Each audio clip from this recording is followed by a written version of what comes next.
하겠습니다. 우리가 부활할 때에는 반드시 이 몸이 반드시 부활한다 하는 것입니다. 우리가 죽어 썩어버리는 그런 허무한 인성이 아니다 하는 것이죠. 어떤 방식이든지 간에 화장을 했던 땅에 묻히던 어떤 방식이든 간에 우리는 다시 신령한 몸으로 다시 부활한다. 요것을 믿고 살아가시기 바랍니다. 요거를 믿고 살아가야 내가 어떤 인식을 가지고 살아가느냐, 죽음 후에 어떤 육체를 가지고 올 것이냐, 요것을 확신하고 살아가야 이 땅에서도 우리가 그런 삶을 살아가는 것이에요. 내 육신이 죽으면 썩어버린다. 그렇게 인식하고 살아가면 말이죠, 이 땅에 살아가는 게 삶이 참 고통스러울 수밖에 없다 하는 것입니다. 그래서 저와 여러분들이 반드시 이 육체가 신령한 몸으로 부활한다 하는 것을 믿으시기 바랍니다. 그래서 오늘은 구체적으로 좀 더 이 부활의 그 육체의 모습을 살펴보면서 우리의 살아있을 때 그 모습을 묵상하면서 삶을 승리할 수 있기 바랍니다. 오늘 본문에 보면 예수님께서 부활하신 후에 예수님에게 나타나신 그러한 모습이 기록이 되어 있습니다. 36절 말씀에 보면 이 말을 할 때에 예수께서 친히 그들 가운데 서서 이르시되 너에게 평강이 있을지어다, 그렇게 말씀하시고 계십니다. 우리가 하나님 앞에 부활하는 이 육체의 모습은 어떤 모습이냐? 그 기준이 어디 있느냐? 그 기준은 예수님이 부활하신 그 모습을 보면 우리가 어떻게 부활할 것인가 하는 것을 알 수가 있습니다. 그런데 그걸 믿는 게 쉽지 않단 말이죠. 그래서 오늘 말씀에 보면 예수님을 먼저 만났던 마리아와 또 여자들과 엠마오의 두 제자와 또 베드로가 우리가 부활하신 예수님을 만났다, 그렇게 전했는데 제자들이 하는 말이 에이, 거짓말하지 마. 사람이 죽으면 땅속에서 썩어버리는데 잘못 본 거지. 그렇게 믿지 않았다고 하는 것이죠. 그래서 36절 말씀에 보면 우리가 두 눈으로 똑똑히 봤다니까 그렇게 말을 해도 이들이 믿지 않았다 하는 것입니다. 그러니까 이 만났던 사람들이 결정적으로 한 방을 날리는데 우리가 예수님과 함께 떡을 먹었다고 그렇게 말을 했다고 하는 것입니다. 그런데도 이 제자들은 끝까지 믿지 않았다 하는 것입니다. 그러니까 말이죠, 이 우리가 죽어서 다시 신령한 몸으로 다시 이제 부활한다, 이게 말이죠 쉬우면서도 어려운 거예요, 믿는 게 말이죠. 그러니까 부활의 몸을 체험한 사람과 체험하지 못한 사람은 이 말이 안 되는 거예요. 대화가 안 되는 거예요. 심지어 말이죠, 오늘 예수님이 자기들 앞에 나타났어요.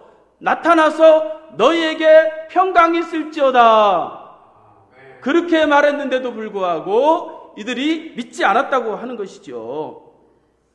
그래서 우리가 어떻게 하면 그걸 믿을 수 있느냐, 오늘 이 해답을 우리가 찾아가야 된다 하는 것입니다.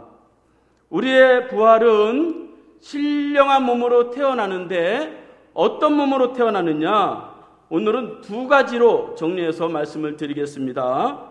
이 두 가지의 모습은 연속성과 비연속성, 즉 공유적 속성과 비공유적 속성이 두 가지를 가지고 있다 하는 것입니다. 첫째는 이 육신이 있는 모습 그대로 부활한다 하는 것입니다. 그래서 37절 말씀에 보면 그들이 놀라고 무서워하며 그 보는 것을 영으로 생각하는지라 예수께서 이르시되 어찌하여 두려워하며 어찌하여 마음에 의심이 일어나느냐, 그렇게 말씀하십니다. 제자들은 예수님이 부활의 모습을 딱 보여줬는데, 바로 앞에 나타났는데, 그랬는데도 무서워하고 놀라기만 했지 믿지는 않았다고 하는 것이죠. 그러니까 예수님이 왜 무서워하느냐, 왜 의심하느냐 그렇게 말씀하는 것을 볼 수가 있습니다. 제자들은 예수님과 함께 오랫동안 따라다녔어요. 죽은 자를 살리는 것도 다 봤어요. 심지어 말이죠, 지금 바로 앞에 있잖아요. 그런데 그 부활하신 예수님을 믿지 않았다 하는 것이죠. 왜 믿지 않았느냐? 오늘 말씀해 보니까 믿지 않은 그 이유에 대해서 나오고 있는데, 제자들이 영으로 생각하는지라 그렇게 말씀하고 있습니다. 쉽게 말하면 예수님이 부활한 그 몸은 귀신이지, 그렇게 생각했다고 하는 것이죠. 그러니까 사람이 죽으면 귀신이 된다, 요 생각이 안 깨지는 거예요. 죽은 사람이 부활해서 앞에 있는데도 사람이 죽으면 귀신이 된다. 그러니까 고정관념을 깨는 게 그렇게 어려운 거예요. 이게 안 무너지는 거예요. 이 생각이 무너지지 않고 변하지 않으니까 앞에 예수님이 나타났는데도 불구하고 믿지 않고 영으로 생각했다고 하는 것이죠. 그래서 우리가 하나님 앞에서 이 부활을 믿기 위해서는 우리의 생각, 우리의 고정관념 이런 거를 다 내려놓고서, 마음을 열어놓고서 그 말씀을 믿어야 된다 하는 것입니다. 그래서 39절 말씀에 보면 내 손과 발을 보고 나인 줄 알라. 또 나를 만져보라. 영은 살과 뼈가 없으되 너희 보는 바와 같이 나는 있느니라. 그렇게 말씀하십니다. 제자들이 안 믿으니까 예수님이 내 손을 봐라, 내 발을 봐라, 또 나를 만져보라. 영은 살과 뼈가 없지만 나는 이렇게 살과 뼈가 있다. 내 모습 이대로다. 봐라. 그렇게 말씀해 주시고 있는 것입니다. 그러니까 부활은 이 모습 그대로 부활하고, 이 모습을 차기철이 부활했구나, 이걸 다 알아볼 수 있다고 하는 것입니다. 이게 공유적 속성, 지금 있는 모습 그대로 죽어서도 드러난다 하는 것입니다. 다만 예수님이 죽으실 때 막 피 흘리고 고통스럽고 막 혐오스러운 그런 모습으로 돌아가셨는데, 그런 모습이 안 보였다고 하는 것이죠. 못자국도 있고 허리에 창자국도 다 있었어요. 그래서 요한복음 20장 25절 말씀에 보면 도마가 그 제자들이 모였을 때 자리가 없었는데, 이 제자들의 말을 듣고 도마가 나는 예수님의 그 손에 손가락을 넣어보고 옆구리에 손을 넣어보기 전에는 나는 믿지 못하겠다, 그렇게 말하는 것을 볼 수가 있습니다. 그래서 예수님이 요한복음 20장 27절에 보면 도마에게 나타나가지고 내 손가락을 내 손에 넣어보고 내 손을 내 옆구리에 넣어보라, 그렇게 말씀하는 것을 볼 수가 있습니다. 그러니까 부활의 이 몸은 이 모습 그대로 부활하심을 믿으시기 바랍니다. 신령한 몸이라고 해서 무슨 귀신처럼 그렇게 부활하는 것이 아니다 하는 것입니다. 그런데도 이 제자들은 믿지 않았다고 하는 것이에요. 손과 발을 다 보여주고 다 했는데도 믿지 않았다는 것이에요. 그래서 40절부터 43절 말씀에 보면 이 말씀을 하시고 손과 발을 보이시나 그들이 너무 기쁨으로 아직도 믿지 못하고 놀랍게 여길 때 이르시되 여기 무슨 먹을 것이 있느냐 하시니 이에 구운 생선 한 토막을 드리니 받으사 그 앞에서 잡수시더라, 그렇게 말씀하고 있습니다. 예수님은 손과 발을 다 보여주시고 창자국 다 보여주셨는데 아직도 믿지 못하니까 예수님이 하시는 말씀이 그러면 너희에게 먹을 것이 있느냐. 그럴 때 제자들이 생선 한 토막을 주니까 그것을 다 잡수셨다 하는 것입니다. 그러니까 영혼은 음식을 먹지 못하죠. 육으로 난 것은 육이요 영으로 난 것은 영인 것입니다. 제가 20대 중반까지 우리 집안에서 제사를 드렸어요. 저 혼자 예수를 믿으니까. 근데 제사를 드리면서 많은 음식을 차려놓고 집안 어른들이 하시는 말씀이 자, 할아버지 좋아하시는 음식 차려놔라. 오셔서 맛있게 드실 테니까, 또 할머니가 오시면은 이 음식을 잘 드실 거야. 정성스럽게 차려놔라. 그랬어요. 그 제가 어린 마음에 지켜봤어요. 정말 조상님이 오셔서 먹었을까요? 안 먹었을까요? 자기들이 다 먹더라고. 제사를 차려놓고 자기들이 다 먹더라고. 귀신이 음식을 먹습니까? 영은 음식을 먹지 못하잖아요. 이렇게 우리의 육신은 예수님이 음식을 먹었다 하는 것과 같이 우리의 육신이 이 모습 그대로 그렇게 이제 부활을 한다 하는 것입니다. 그런데 이걸 믿기가 굉장히 어려운 거예요. 예수님이 그렇게 그 생선을 먹는 것까지 보여주었는데 그들이 믿었을까요? 안 믿었을까요? 안 믿었어요. 그때까지도. 그러니까 말이죠. 우리 육체의 부활이 새롭게 부활된다고 하는 것을 자의적으로는 믿을 수 없는 거예요. 스스로 부활을 노력해서 믿을 수 있는 사람은 아무도 없는 것입니다. 사람이 노력해서 얻을 수 있는 방법은 없는 것이에요. 노력으로 믿는 것이 아니라 그냥 믿는 것처럼 보이는 거예요. 그거는 힘도 되지 않고 능력도 되지 않고 삶의 변화도 되지 않는 거예요. 그렇잖아요. 여러분, 우리가 노력한다고 죽은 사람이 살아났다, 노력한다고 믿을 수 있습니까? 그러니까 신앙생활은 내가 노력해서 그 부활의 형체를 믿어야 되겠다, 요 생각부터 내려놔야 되는 거예요. 어떻게 이 부활의 육체가 새롭게 된다는 것을 믿습니까? 이들이 믿지 않았지만 예수님이 49절 말씀에 보면 너희는 아버지께서 약속하신 것을 기다리라, 그렇게 말씀하셨어요. 사도행전 1장 4절 말씀에서도 아버지께서 약속하신 성령을 기다리라, 그렇게 말씀하셨어요. 그러니까 스스로 내가 죽었다가 다시 부활한다, 요거를 내가 노력해서 믿어야 되겠다. 안 믿어집니다.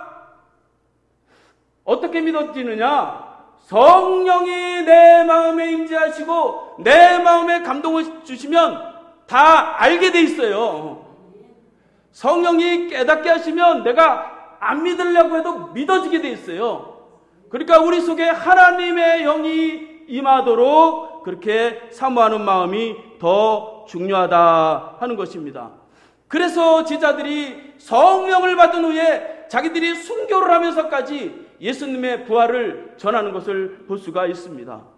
그러니까 부활을 체험한 이 제자들은 위대한 하나님의 일들을 감당하게 된 것이다 하는 것입니다. 그래서 우리가 신령한 육체로 부활한다, 요거를 믿기 위해서는 이 마음의 벽을 딱 내려놓고 나의 고정된 생각도 딱 내려놓고 하나님, 내 육체가 신령한 몸으로 부활한다는 것을 믿을 수 있도록 내게 성령으로 감동을 주세요. 내게 성령으로 충만하게 해주세요. 그런 마음이 더 필요하다 하는 것입니다. 그 육체, 부활 후에 그 육체가 믿어지면 어떤 유익이 있느냐? 그 부활 후에 영화로운 육체를 믿어지고 체험되고 느껴질 때에 우리의 삶의 현실이 바뀐다 하는 것입니다. 예수님은 그 부활을 증거하기 위해서 많은 것을 증거할 수도 있는데 하필이면 이 먹는 거를 가지고 제자들에게 자꾸 부활을 증거하는 것을 볼 수가 있습니다. 그래서 오늘 말씀에서도 떡을 함께 먹었다고 그렇게 말씀하고 있죠. 요한복음 21장 13절 말씀에서도 제자들이 고기를 잡다가 고기를 못 잡아서 실망하고 있을 때에 예수님이 부활하셔서 그들에게 나타나셔서 그들에게 떡과 물고기를 주시면서 그들을 위로하는 것을 볼 수가 있습니다.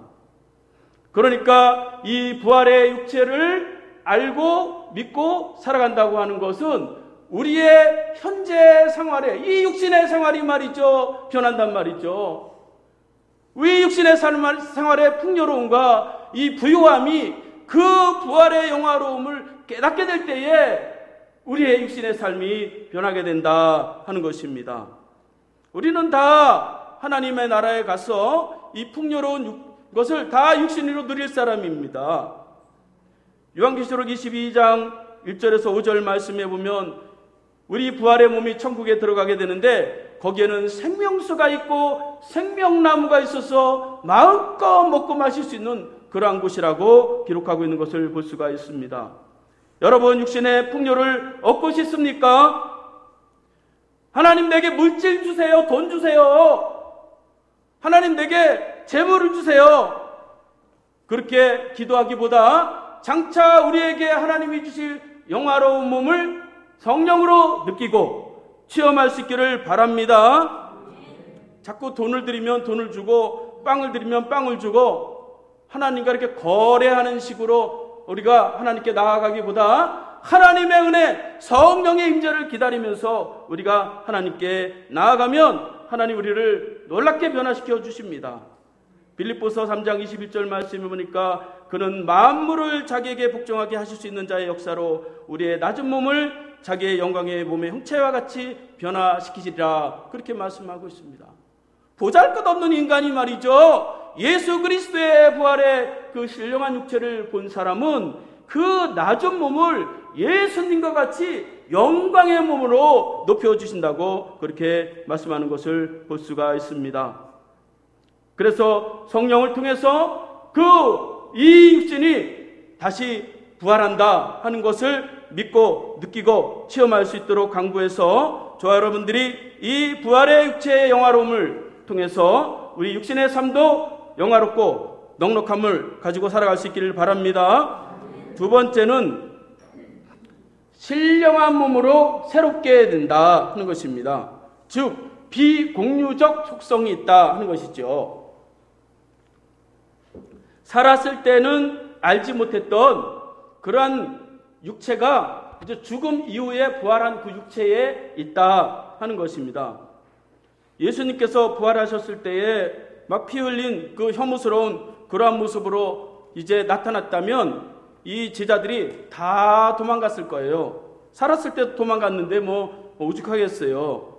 그런데 예수님이 나타나셨을 때에 못자국도 창자국도 상처도 다 있지만 제자들에게 볼 때에는 흉측한 모습이 아니었어요. 그 모습이 영화로운 상처의 모습이었어요. 영광의 상처의 모습으로 보였다 하는 것입니다.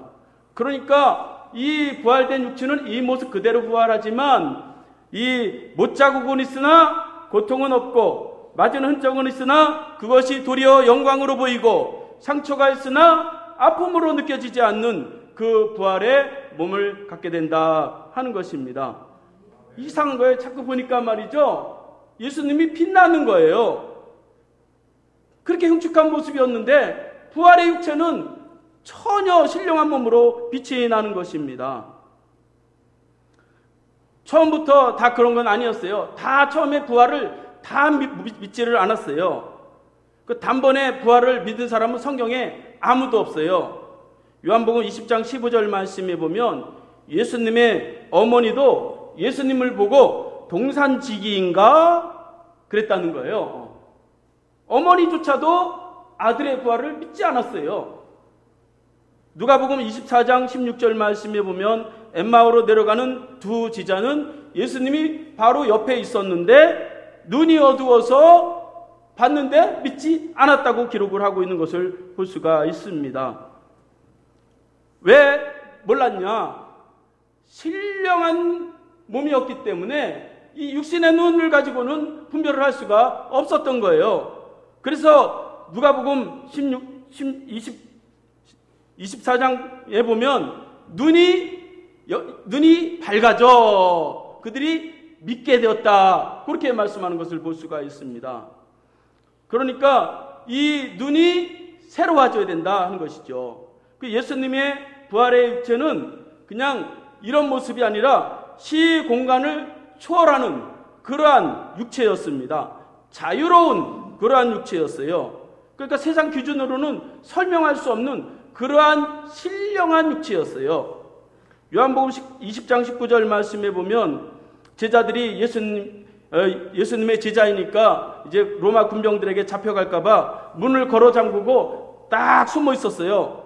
그런데 문을 잠궜는데도 예수님이 벽을 딱 통과해서, 그 영화에 보면 그런 거 있잖아요.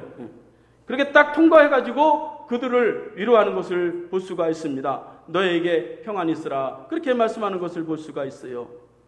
예수님은 부활 후에 40일 동안 세상에 계시면서 제자들을 11번을 만났는데, 때로는 예수님이 제자들을 동시에 만난 적도 있어요. 그러니까 이 몸이 우리가 하나인 것 같지만 여기서도 보이고 저기서도 볼 수 있는, 그러니까 이 공간을 초월하는 거예요. 시간을 초월하는 것입니다.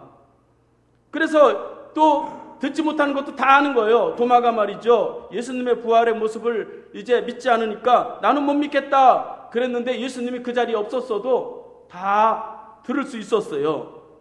그러니까 이렇게 우리 부활의 신령한 몸은 이제 비공유적 속성, 예수님과 같이 시 공간을 초월하고 얽매이지 않는 자유로운 그러한 신령한 육체로 다시 태어난다 하는 것입니다. 고린도전서 15장 44절 말씀 보니까 육의 몸으로 심고 신령한 몸으로 다시 나나니 육의 몸이 있은즉 또한 영의 몸이 있느니라, 그렇게 말씀하고 있습니다. 고린도전서 15장 46절 말씀해 보니까 그러나 먼저는 신령한 사람이 아니요 육의 사람이요 그 다음에는 신령한 사람이니라, 그렇게 말씀하고 있습니다. 그러니까 전혀 새로운 몸으로, 처음에는 우리가 이 모습 그대로 부활하지만 전혀 새로운 모습으로, 전혀 볼 수 없었던 그러한 모습으로 이제 부활하게 된다 하는 것입니다. 그래서 이 부활하는 그러한 신령한 몸은 상처가 있으나 아프질 않아요. 예수님이 그 상처가 많았는데 부활한 몸은 그 고통을 느끼지 못했어요. 또 이 질병은 있으나 질병이 느껴지질 않는 거예요. 고통과 슬픔과 탄식과 눈물이 느껴지지 않는 그러한 부활의 육체를 우리가 얻게 된다 하는 것입니다. 그러니까 신령한 몸은 우리에게 해로운 것은 하나도 없는 그러한 모습으로 눈을 뜨는 거예요. 그래서 맹인이었다면 눈을 뜰 것이고, 귀머거리였다면 듣게 될 것이고, 말을 못하는 자라면 말을 하게 될 것이고, 저는 자라면 이제 올바르게 걸을 수 있는 그러한 자들로 온전하게 부활한다 하는 것입니다. 그 부활의 모습을 믿고 살아가면 우리에게 놀라운 기적이 일어나는 거예요. 때로는 내가 하지 못했던 그런 이 보잘것없는 사람이 말이죠, 큰 일을 행하는 것입니다. 그래서 우리가 그 하나님의 그 부활의 그 모습을 체험하는 것이 중요하다 하는 것입니다. 그래야 우리 몸이 얼마나 귀한지를 알고 우리가 얼마나 소중한 것인지를 알게 되는 것입니다. 어떤 목사님이 말이죠, 사모님 얼굴이 곰보였대요. 그래서 늘 살면서 불만이 가득했대요. 다른 사모님들은 저렇게 이쁘게 생기고 미인도 많은데 하필이면 저 사모가 왜 곰보가 돼가지고 그러면서 나도 저런 미인하고 살면 얼마나 좋을까, 그래가지고 불평불만이 가득했대요. 그런데 어느 날 하나님 앞에 막 기도하다가 잠이 들어서 꿈을 꿨는데 자기가 부활하는 그러한 꿈을 이제 꾸게 되었답니다. 그래서 꿈속에서도 우리 사모가 과연 어떻게 부활했을까 궁금하더래요. 설마 그 얼굴이 바뀌겠어? 그랬대요. 별로 기대하지도 않았는데 어떤 아름다운 여인이 오더니 여보! 그러더라는 거예요. 당신도 부활했군요. 그러더라는 거예요. 그래서 얼굴을 보니까 말이죠, 곰보는 그대로 있는데 너무너무 광채가 나고 너무너무 아름답더라는 거예요. 그래서 기도를 마치고 집에 가서 사모님 얼굴을 다시 봤대요. 그랬더니 그 전에 불평불만하던 그 얼굴, 그 곰보 자국이 말이죠, 보석이 박혀 있는 것처럼 보이더라는 거예요. 그러니까 말이죠, 육체의 신령한 모습을 바라보는 사람은 이 사람을 함부로 평가하지 않고 사람을 아름답게 볼 수 있는 눈이 열리게 된다 하는 것입니다. 현실을 변화시키는 것입니다. 이것이 육체의 부활의 능력이다 하는 것입니다. 이 육신의 모든 약함과 허물과 모든 외모를 초월하는 그러한 이 육신으로 우리가 부활하게 된다 하는 것입니다. 여러분, 우리가 살아가면서 얼마나 많은 고통과 슬픔 가운데 얽매이면서 살아가고 있습니까? 그 부활의 육체를 알고 나면 더 이상 우리가 슬픔과 고통에 얽매이지 않아요. 두려워하지 않습니다. 후회하지 않는 삶을 살게 됩니다. 사람이 죽을 때 되면 말이죠. 아이고, 내가 그때 그걸 했어야 되는데, 아유, 내가 그때 용서했어야 되는데, 아유, 그때 사랑했어야 되는데. 부활한 육체를 몸으로 태어난 사람은 죽을 때 그걸 하는 게 아니라 지금 하는 거예요. 지금 아내와 남편을 그런 눈으로 바라보는 것입니다. 아유, 이것 때문에 내가 불행하다. 돈 때문에 불행하다. 아유, 내가 못 배워가지고, 내가 나이도 많고 환경이 그래서. 그러나 말이죠, 부활한 신령한 육체를 우리가 마음으로 느끼고 또 체험하고 이제 바라보게 되면 그 물리적인 고통도 넘어서는 거예요. 그래서 인생은 두려움 없이 우리 인생을 살아갈 수 있게 된다 하는 것입니다. 나이도 스펙도 환경도 넘어설 수가 있게 되는 거예요. 제가 말이죠, 강원도 시골에서, 나는 강원도 시골에서 태어났으니까 거기서 살아봐야지. 그러면 이 자리까지 못 온 거예요. 하나님을 믿으니까 말이죠, 두려움 없이 인생을 살아가는 것입니다. 그래서 이렇게 우리의 정체성이 무엇이냐? 우리의 정체성은 이 몸이 죽어 썩어 없어질 그러한 정체성이 아니라 우리는 신령한 몸으로, 영화로운 몸으로 다시 부활할 것이 바로 나다. 그거를 믿으시기를 바랍니다. 그러면 우리 삶이 변화되는 거예요. 우리의 삶이 놀랍게 하나님의 은혜를 누리게 되는 것입니다. 저는 말이죠, 많은 장례를 치르면서 입관 예배를 드릴 때 거의 제가 시신을 다 만져요. 지난 금요일에도 외삼촌이 돌아가셔가지고 그 시신을 만지면서 그 차가운 시신을 느끼면서 하나님 기도했어요. 하나님, 내가 지금 이 자리에 누워있다고 생각을 하고 내가 이 연약한 육신을 입고 살아가지만 그 부활의 형체를 믿고 나의 인생을 살아가게 해주십시오. 그렇게 기도했습니다. 여러분, 이제 말씀을 마치겠습니다. 여러분, 썩을 몸을 가지고 살아갈 것인가? 신령한 몸을 가지고 그 정체성을 가지고 살아갈 것인가? 우리 모두가 신령한 몸을 가지고 살아가는 그러한 정체성을 가지시기 바랍니다. 다른 데 끌려다닐 필요가 없는 거예요. 사람에게 세상 걱정과 근심에 끌려다닐 필요가 없는 것입니다. 우리의 삶을 담대하게 능력 있게 살아갈 때에 그 육체의 부활의 신령한 모습이 우리의 살아가는 모든 날 동안에 충분히 누리면서 하나님의 영화로움이 저와 여러분들에게 가득하기를 바라겠습니다. 우리 다 함께 앉으셔서 박수 치시면서 찬송